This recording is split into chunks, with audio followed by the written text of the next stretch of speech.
নমস্কার সবাইকে, নতুন আরো একটি ব্লগে আপনাদের স্বাগত। এই যে বাটিক শাড়িটা আমি পরেছি, এই শাড়িটা আমি এনেছিলাম, আমি পরে যখন ছবি দিয়েছি সবগুলোই সোল্ড আউট হয়ে গেছে। আর আমি শাড়িটা পরেছিলাম মঙ্গলচণ্ডী পূজা, বৈশাখ মাসের শেষ মঙ্গলবারে। হিন্দু শাস্ত্র মতে বৈশাখ মাসের প্রতি মঙ্গলবারে কিন্তু মঙ্গলচণ্ডী পূজা করা হয়। আপনারা যারা করেন এই ব্রত অবশ্যই অনেকেই বাড়িতে করে, আমাদের আবার বাড়িতে করে না, মন্দিরেই সব ফল কিনে দেয়। এবার আমাদের প্রথম মঙ্গলচণ্ডীটা করা হয়েছে, তাই আমাদের শেষ মঙ্গলচণ্ডীটা করা হয় মা করে। প্রতি বছরই শেষ মঙ্গলচণ্ডীতে পূজা হয়ে গেলে যারা মন্দিরে ভক্তবৃন্দ তাদেরকে প্যাকেটে করে প্রসাদ দেয়। এটা মা প্রতি বছরই করে আসতেছে। বিশেষ করে আমাদের ছেলে মেয়ে হয়ে গেলে তারপর থেকেই এই নিয়মটা মা করছে। এটা যে বিশেষ কোনো নিয়ম এই পূজার, এটা কিন্তু না। এটা মায়ের মন চাই তার নাতি নাতনি মঙ্গল কামনাতে সব ভক্তবৃন্দদের প্যাকেট প্রসাদ। আর প্যাকেটের ভিতর থাকে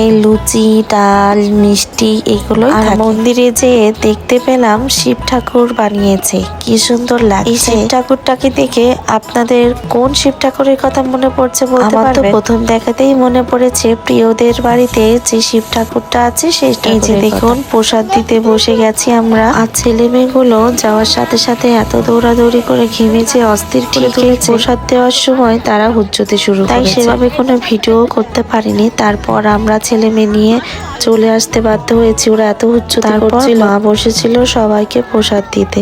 এই যে প্যাকেটের ভিতরে কিন্তু ছিল লুচি। সবাই যদি এই লাইন মেনটেন করে যদি প্রসাদগুলো নেয় তাহলে কিন্তু খুব ভালোভাবে। পূজার শেষে তো সবারই যাওয়ার ব্যস্ততা থাকে, তাই প্রসাদ সবাই নিয়ে চলে বসে তখন আর খাই না। এই ছোট্ট মুহূর্ত আপনাদের কেমন লাগলো অবশ্যই জানাবেন, আর আমাদের ছেলে মেয়েদের জন্য মন ভরে অনেক আশীর্বাদ করবেন।